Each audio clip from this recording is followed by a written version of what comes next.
చంద్రబాబు నాయుడు గారు, లోకేష్ గారు వ్యవస్థల్ని మేనేజ్ చేసి వల్లభనేని వంశీని హింసించేటటువంటి కార్యక్రమం. వల్లభనేని వంశీ ఆరోగ్యం బాగా క్షీణిస్తుంది. పోలీసు వారు డాక్టర్ల దగ్గరికి వెళ్ళి డాక్టర్లతో మాట్లాడటం, ఆయన ఆరోగ్యం బాగోలేదు అని చెప్పడానికి వీల్లేకోకుండా బాగానే ఉందని మళ్ళా జైలుకి పంపించడం. తెలుగుదేశం పార్టీకి మెయిన్ టార్గెట్ వల్లభనేని వంశీ. ఏ విధంగా అయినా వల్లభనేని వంశీని అరెస్ట్ చేయాలని, ఇబ్బంది పెట్టాలని భావించినటువంటి వారు తెలుగుదేశం వారు. తెలుగుదేశం వారు అనడం కంటే ముఖ్యంగా నారా చంద్రబాబు నాయుడు గారు, ఆయన కుమారుడైన లోకేష్ గారు ఏ విధంగా అయినా వల్లభనేని వంశీని టార్గెట్ చేసి అతన్ని హింసించాలి అనేటువంటి ఉద్దేశంతో ఆయన మీద కేసులు పెట్టారు, అరెస్ట్ చేశారు. అన్నీ ఫాల్స్ కేసులే. ఏది విచారణ తర్వాత నిలబడేటటువంటి కేసు కాదు. అరెస్ట్ చేసిన తర్వాత జ్యుడిషియల్ రిమాండ్కి వెళ్ళారు. జ్యుడిషియల్ రిమాండ్లో సుమారుగా 100 రోజులు కావస్తుంది. బెయిల్ పిటిషన్లు వేశారు, బెయిల్ పిటిషన్లు రిజెక్ట్ అవుతూ వచ్చాయి. మళ్ళీ పోలీస్ కస్టడీకి అడుగుతూ ఉన్నారు, పోలీస్ కస్టడీకి కూడా ఇస్తూ ఉన్నారు. ఇది ఒక ప్రహసనంగా మారింది. సరే, కోర్టు వారు ఇప్పుడు బెయిల్ ఇస్తే అప్పుడు వస్తాడు, అది వేరే అంశం. ఇక్కడ గమనించవలసిన అంశం ఏంటంటే వల్లభనేని వంశీ ఆరోగ్యం బాగా క్షీణిస్తుంది. దీనికేమి పెద్ద ఎంబీబీఎస్, ఎంఎస్ చదివిన డాక్టర్లు పరీక్ష చేసి చెప్పవలసిన అవసరం లేదు. జస్ట్ కోర్టుకు వెళ్ళేటప్పుడు వచ్చేటప్పుడు ఆయన విజువల్స్ చూస్తే చాలు ఆయన ఆరోగ్యం ఎంతగా దెబ్బతినిపోయిందో అర్థమవుతుంది. ఒక్కసారిగా 3 మాసాల కాలంలో 20 కిలోల పైచిలకు ఆయన బరువు తగ్గిపోయాడు. ఇది తీవ్రమైన అనారోగ్యానికి దారితీస్తుందనేది కామన్ సెన్స్ పాయింట్. అయితే ఈయనకి వైద్యం చేయించాలని డాక్టర్ల దగ్గరికి తీసుకువెళ్తున్నారు, డాక్టర్లు వైద్యం చేసినట్టుగా చేస్తున్నారు, మళ్ళీ జైలుకి తీసుకొచ్చి జైల్లోనే పడుకోబెడుతున్నారు. Simply this is complete a management.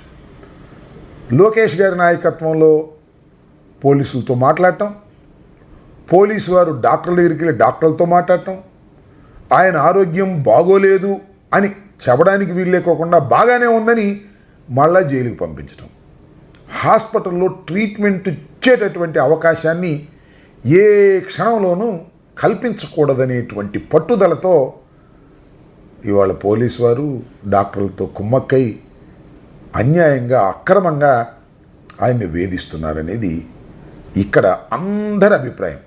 అయితే వంశీ తప్పు చేశాడా, రైట్ చేశాడా, కేసులో ఉన్నాడా లేదా, లేదు తెలుగుదేశం పార్టీని ఇష్టం వచ్చినట్టుగా తిట్టాడా, లేదు భువనేశ్వర్ గారిని ఏమన్నా అన్నారా, అవన్నీ వేరే అంశాలు. ఒక వ్యక్తి మీద కేసు పెట్టిన తర్వాత ఆ వ్యక్తిని జ్యుడిషియల్ రిమాండ్లో ఎందుకు ఉంచుతారు? ఒకటి, ఆయన్ని ఎంక్వైరీకి సహకరించడం కోసం ఉంచుతారు. రెండవది, సాక్షుల్ని ప్రభావితం చేస్తారనే ఉద్దేశంతో ఉంచుతారు తప్ప అది శిక్ష కాదు. ఇలా 3 నెలలు 4 నెలలు ఉన్నా ఫైనల్గా నిరూపణ కాకపోతే కేసు జ్యుడిషియరీలో వీగిపోతుంది. ఇవాళ దీన్ని శిక్షగా చేయాలని చంద్రబాబు నాయుడు గారు, లోకేష్ గారు వ్యవస్థల్ని మేనేజ్ చేసి వల్లభనేని వంశీని హింసించేటటువంటి కార్యక్రమం చేస్తున్నారు. ఇది ఎక్కడికి పోతుందో అర్థం కానటువంటి పరిస్థితి.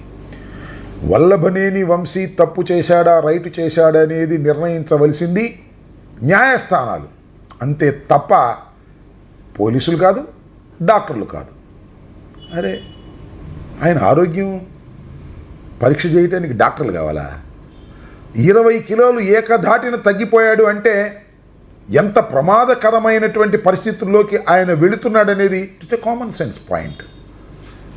అయినా కూడా డాక్టర్లు ఆయన హాస్పిటల్లో బెడ్ మీద పడుకోబెట్టి ట్రీట్మెంట్ చేయడానికి అంగీకరించరు. నిజంగా హాస్పిటల్లో ట్రీట్మెంట్ చేయడానికి కావలసినటువంటి అనారోగ్య పరిస్థితి ఆయన మీద ఉన్నా పోలీసులు మాత్రం డాక్టర్ని బెదిరించో, బతిమలాడో, బామాలో మళ్ళా జైలుకి పంపిస్తారు. అంటే ఏంటి? వేధించాలి, హింసించాలి అని. చివరికి ఏమవుతుంది? ఒకవేళ ఏదైనా ప్రమాదం జరిగితే, ప్రాణహాని వస్తే ఎవరు దీనికి బాధ్యతని అడుగుతా ఉన్నా.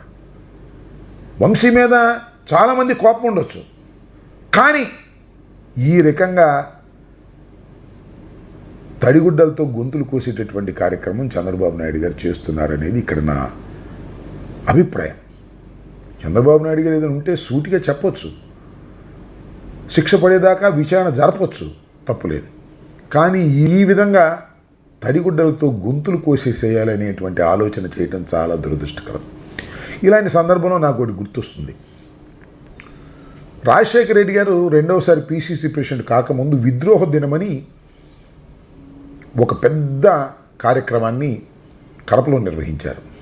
దానికి స్వర్గీయ విజయభాస్కర్ రెడ్డి గారు, అలాగే స్వర్గీయ జనార్దన్ రెడ్డి గారు, అందరూ కాంగ్రెస్ పార్టీకి సంబంధించినటువంటి చాలా పెద్ద పెద్ద నాయకులు అందరూ వచ్చారు.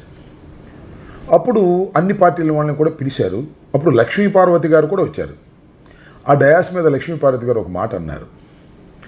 రాయలసీమలో పుట్టినటువంటి వ్యక్తులు విజయభాస్కర్ రెడ్డి గారు కానీ, అదేవిధంగా రాజశేఖర రెడ్డి గారు కానీ, వీళ్ళు ధైర్యంగా సింహాల్లాగా ఉన్నది ఉన్నట్టుగా మాట్లాడతారు.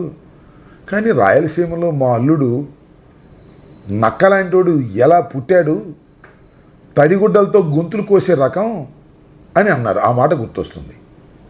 తడిగుడ్డలతో గొంతులు కొయ్యాలని, వల్లభనేని వంశీ మీద కక్ష తీర్చుకోవాలని, జైల్లోనే అతన్ని అంతం చెయ్యాలని కుట్ర జరుగుతుందా?